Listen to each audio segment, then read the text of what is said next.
Hey guys, Craig here again. So welcome to the build log of the Jackal. I've moved forward a little bit. I've got to step 12 in the instructions.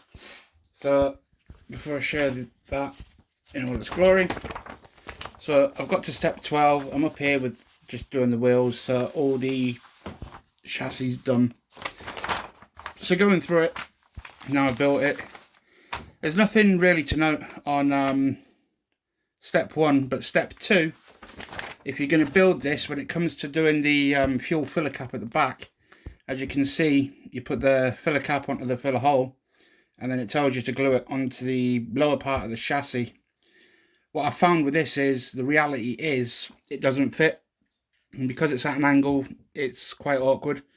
So the best thing to do with that is to glue it to the top piece first, and then put it in, because what I found is the gap, the hole on the top bit is a little bit too tight just to slide it in how the instructions say. So I'd glue the filler cap into the top bit and then glue it down, rather than this, gluing it here, because you've got nowhere for the angle then. And what I noticed with mine, when you put the top down, it forces it flat and you can't get it up. So the best thing to do is, like I said, do it back to front, glue it to the top, and glue it to the bottom, and you won't have any issues. So as it shows here, this gap, you slide it down, and this is the problem area. It just folds it flat because it doesn't fit the hole properly. The lower part here with the airbags, so what this actually is the end caps to the airbags that sit in between.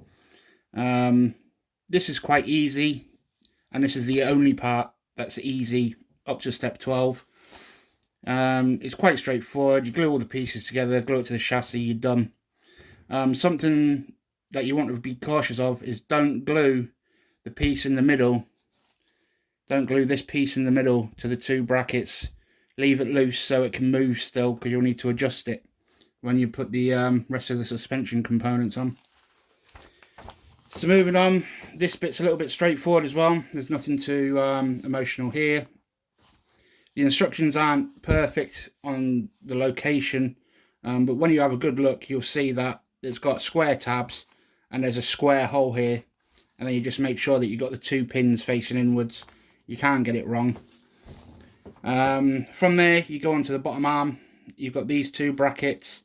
Again, a little bit clearer on this side. There's two slots going up and down that these pins fit into. Same on the rear, but that's generally quite straightforward.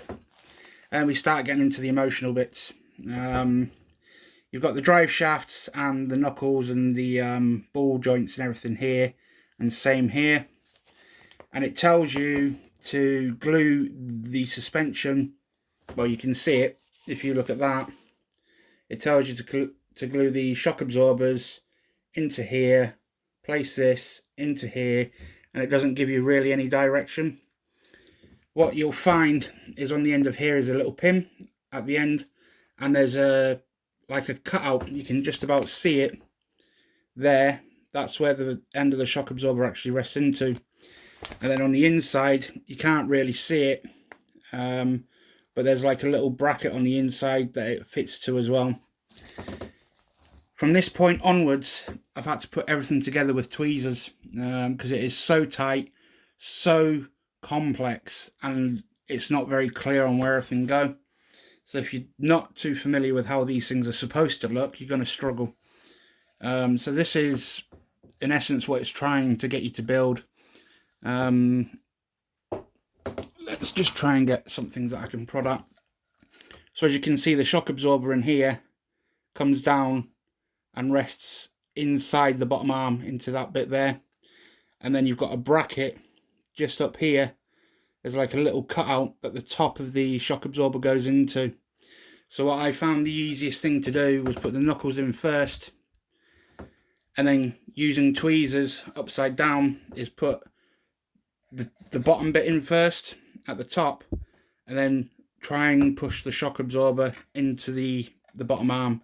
It's the only way you can do it. If you try and do it the other way around, it's near impossible, just purely because it's so fiddly and you've got no chance of getting your fingers in there. even with all the wheel arch bits and the photo etch and that not there, you just can't get your finger in to try and manipulate it in any way.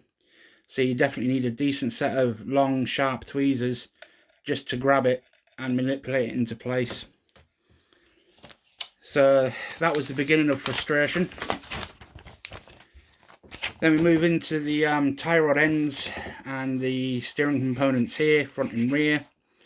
Again, it's not so clear where they line up in the grand scheme of things up here, but it does show you that these pins go into the ends of the knuckles on here. So what you'll see when you get to it is, if we can find them now, is in here is your tie rod end, so it fits into this side, same on the other side. And then if you get them straight, there's like a little indent just inside there, what the end of it goes to. So there's a little, it's not even a hole, it's just like an indent. Glue in, bring it down, get your tweezers, pop it on, and it's fine. At this point, the pins here just slotted in, wasn't an issue. So moving on from that, we're now going into the top arm, and we've now got the knuckles here. Again, this isn't hard, it just gets tight, and what you'll find is the pins on these are quite hard to get into the holes. If you look on the instructions, it's telling you the holes are here, and same on the other side. And then you put the knuckle onto the pin, and then you clamp it down with the top arm. What I noticed with these, some of the holes for the bottom arms don't fit properly, and you might just have to just cut the pin off and just glue it. So what I've got here, as you can see, these are loose. These can still move, so you can change. You can move it for your wheel. The top bit is literally just glued on here, and then the pins, you've got a hole right at the back here, and then here that they fit into. I had an issue with a couple of the pins not fitting the holes for whatever reason, but they didn't fit, so I've had to cut the pin off and then just glue it to the bracket just because of that issue. But that's generally that wheel station, but you do that 4 times because it's exactly the same in each corner, and those shock absorbers will snap you because they're just so hard to get into place and manipulate with the space that you've got. But once it's all built up, that's your wheel station, and that's what you're kind of looking at, how it's supposed to look. This is actually quite impressive, the amount of detail in here, because that is exactly how it looks on the real thing. Give or take the nuts and bolts missing, but other than that, that is exactly how they really are. They're really built. And when you build this, you'll notice how fragile the suspension actually is, and that's true to real life, because one of the biggest issues with the Jackal was the bottom ball joint on the Jackal ones. You would go over a certain obstacle and the ball joints would pop out or they'd snap. So yeah, you'll get the idea of how fragile like the front suspension unit is. The back ones never did that, because they didn't have all the stresses and strains of turning like with the steering wheel. That put extra stress on this area here. But other than that, that is in essence the suspension done. So we come on to inner wheel arches in the next step, which is here and these brackets. And if you look at the instructions, it's not exactly clear where that goes. There's nothing on the back of this to align with this because it looks as though it pops in behind it. So the instructions aren't particularly clear there. So what it's actually referring to is this is that plate that you glue on, and then the bracket sits behind here, and there's actually a square cut out just here for it. And then on the inside, right in there, is another square pin. I can't get my fat fingers out of the way. There's another square pin just inside here where it actually locates. So that whole angular piece doesn't actually glue to this. It's 2 separate bits. So yeah, if you didn't particularly know the vehicle that well, you'd struggle with that as well. Moving on, a little bit that I did like with this so far is the inner wheel arches. So you've got the inner wheel arches here, and then you've got the photo etch whip mud flaps. Same on the rear over here. And what's really nice, and I had to think about it, is you actually glue the photo etch to these and bend it to shape. And so long as you get it square, you'll be left with a little ridge popping out, and I'll show you that in a second. Even this mud flap here, it's quite simple to put on. It actually attaches quite nicely to where it shows you. This one is a little bit more tricky to get on because you glue this onto here, and there's 2 pins that locate into the 2 holes. Once you've got this on, it's kind of flat, so it's kind of hard to get it squared up properly here. But you'll know when you've got it because it will make a distinctive like click, and you'll know that there it's located. So just make sure you glue it down properly. So what that actually does is give you these lips, and what these are in real life, they're like little rubber mud flaps. They're nothing substantial. It's just to stop splash coming up and getting all over the place. But it is essential. It is essentially a rubber mud flap, but it's been pretty accurately reproduced cleverly with the use of photo etch to give you that thing. So these are generally like tire color or rubber color. The photo etch for this, it's not actually bodywork, it's rubber. Again, the front mud flaps, I've got to be careful with these now because they keep bending. Literally just glue on exactly where they said they were. So you get the rubber mud flaps like that. The rear, you've got rubber mud flaps at the rear here, and let's try and get that better. The ones at the rear here, and these just generally just bend to shape to go around the wheel, and it just literally glues onto the end. You get a nice little end cap here to hide the photo etch to make it look as though it's all one wheel arch. Mine's glued a little bit iffy, so I'm going to have to fill this gap here just to make it look as though it's one panel. But that was my fault, that wasn't down to the kit. Then you come up to another awkward bit. So it shows you on the instructions putting this bracket on, and then you get this angular bracket here and this sort of like really sharp knife bit down here. To show you how that goes, the angular bracket is this one here. So you've got the mounting points there and here. You then glue the angular bracket from there, and there's like an angular piece coming down here. So you just glue it from there, glue it to there, and then you can glue this bit to that bit. And that all that is a bracing support for the mud flap. I've just got to unpick that out a little bit and just reset it because it's popped out the pin. But that's generally what you would do. Same on the other side. So you're just looking for this angular piece here. There's a pin at the top in this corner. Glue it in that way, and then glue this on, and then glue this last leg into the hole.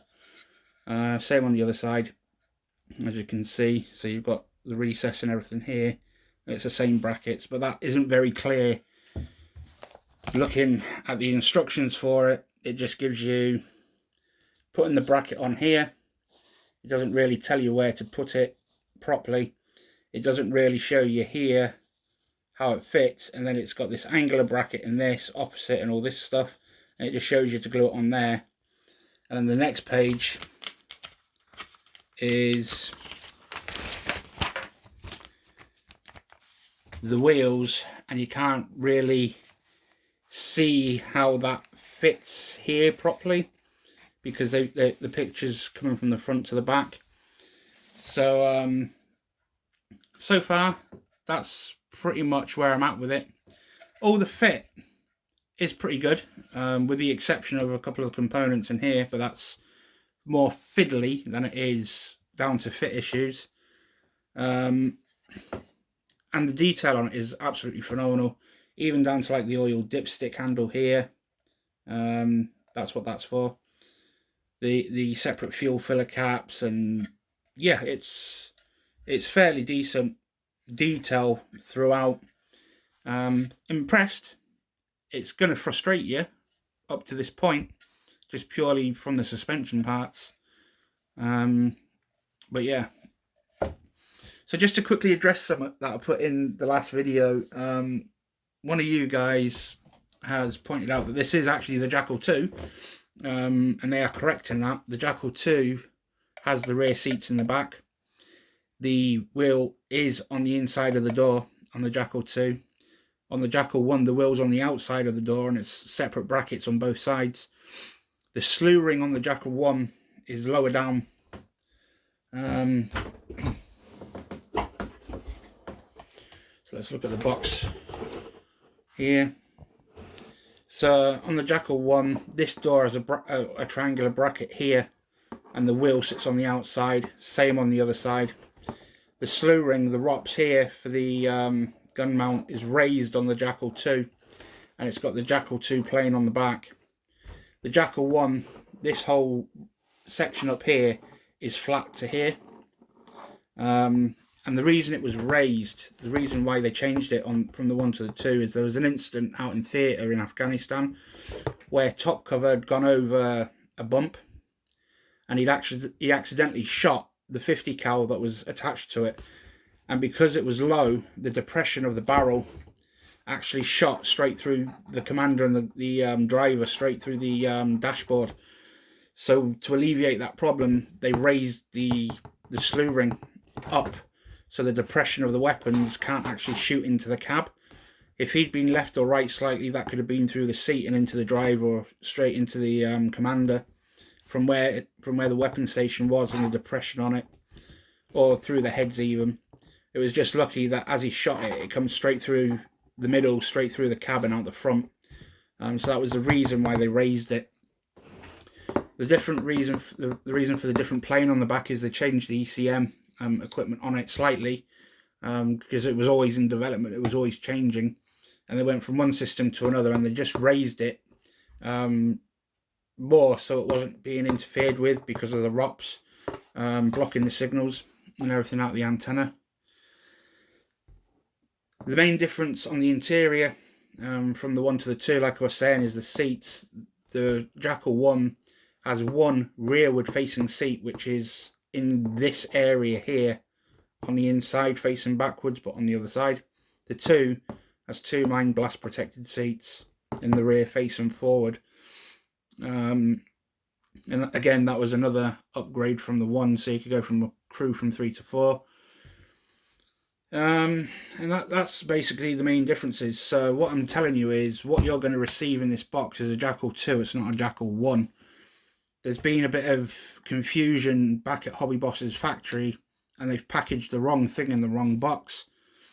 Quite how they're going to get around that, I don't know. They'll either recall everything that they've sent out for reboxing, or they'll refund people if you send the kit back, or I don't know what they can do to fix this.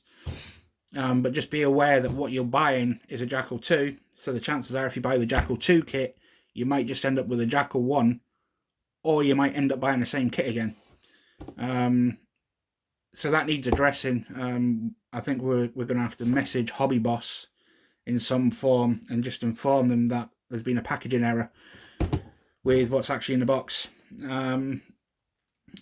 So we need to address that pretty quickly, otherwise you might be disappointed, or you might not get what you're paying for if you're specifically after a Jackal 1. So yeah, what we'll do now is I'll add some video and some reference pictures of the real thing, so it gives you some idea what it's like inside, colours, weathering, scratches and all that sort of stuff, so you can see a real one up close, and that might help some of you decide what you want to do with it. It will also show you things like the missing netting on the side here, so you can have a look at what it actually looks like. And then we'll go from there, and then I'll try and put something together when I get time, is just to show you a Jackal 1, Jackal 2 and Coyote and the main differences, so you actually get a visual reference to it. The Jackal 1 to 2, there was something like 140 changes from the Jackal 1 to the Jackal 2, but many of them you don't need to know about. and a lot of them are internal to systems and engines and performance and buttons and switches rather than visual distinguishes. Oh, I can't even say the word, but you're gonna laugh. You know what I mean. But anyway, yeah, I'll stop rattling on here, and then we'll go add some photos and some video for you, and then we'll go from there and look forward to build log number 2. So that's me for now, guys. Thanks for your time, and speak to you shortly.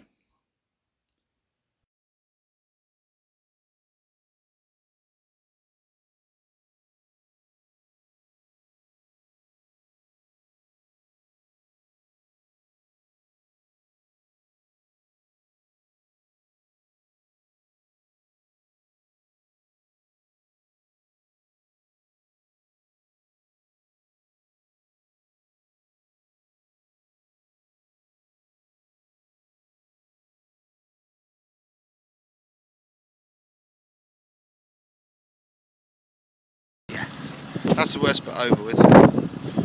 Just get some fucking videos of drift.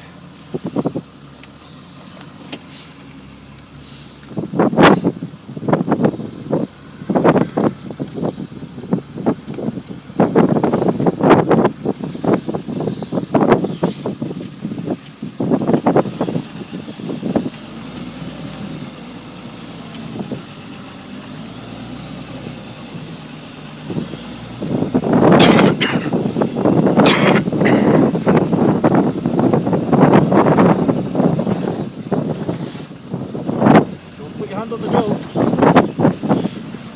Put your hand on your leg. I was just bracing myself.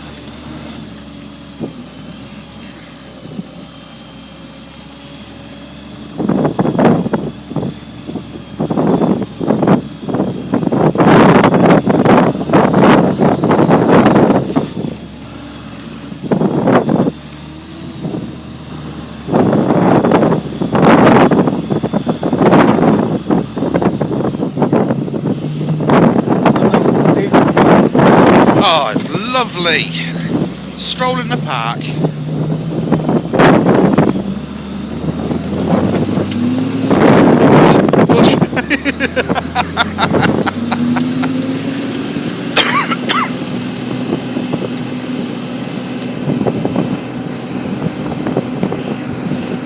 Could do with one of those mounts.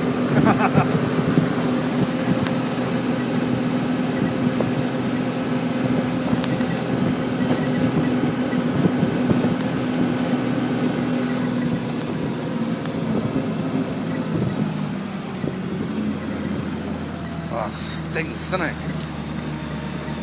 Sorry, I needed a shake and I couldn't do it. Is that going to make you over that? Yes. That wasn't fast over the top there, was it? Just a little bit.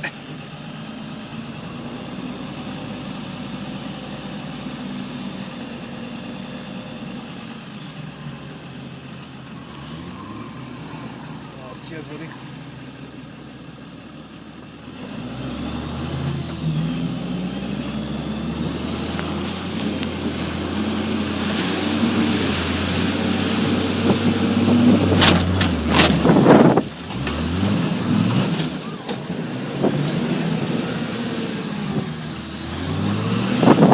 Good for that.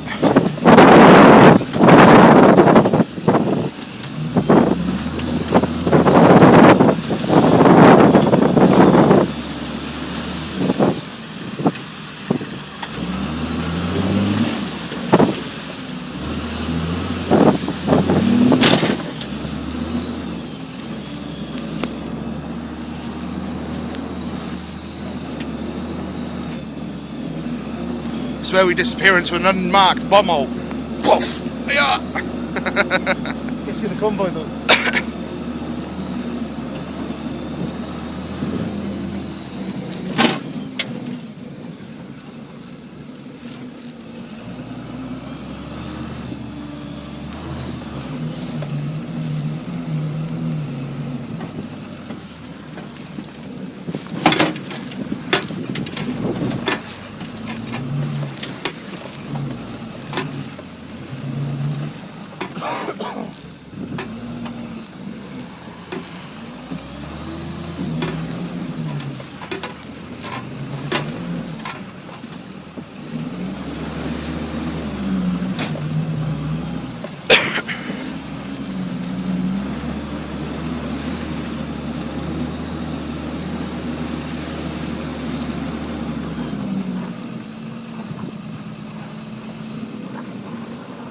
some wading drills.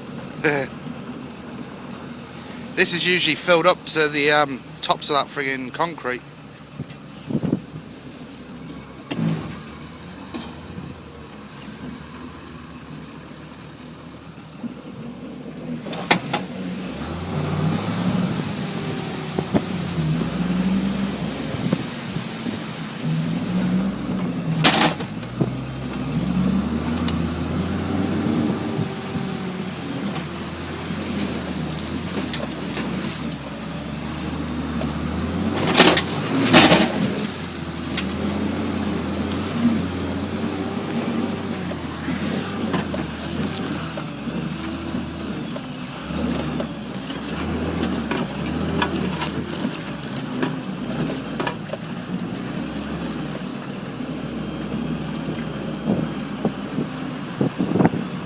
Bear in mind there's that traverse coming off the other side of this.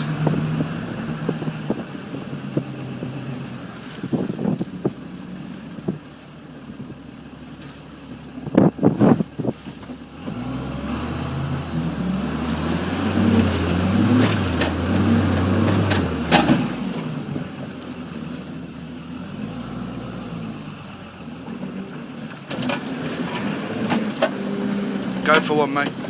Bomb hole, big bomb hole.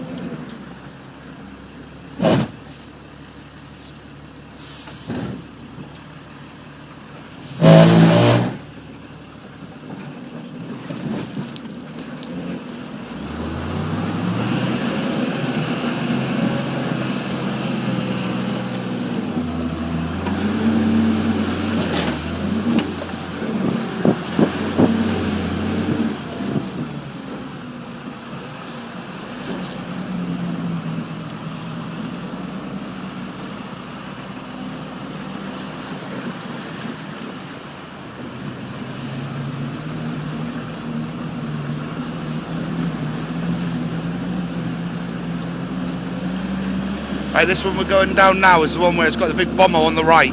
Just be very careful coming down it. You'll definitely need first.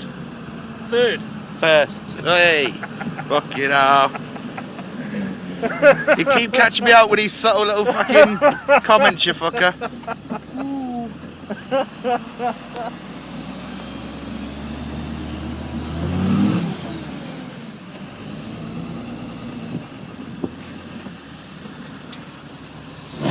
Don't break, just let it go. Oh, fuck.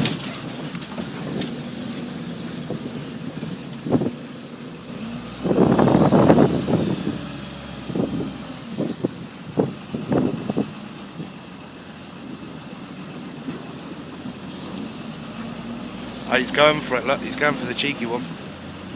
He's going to check the water.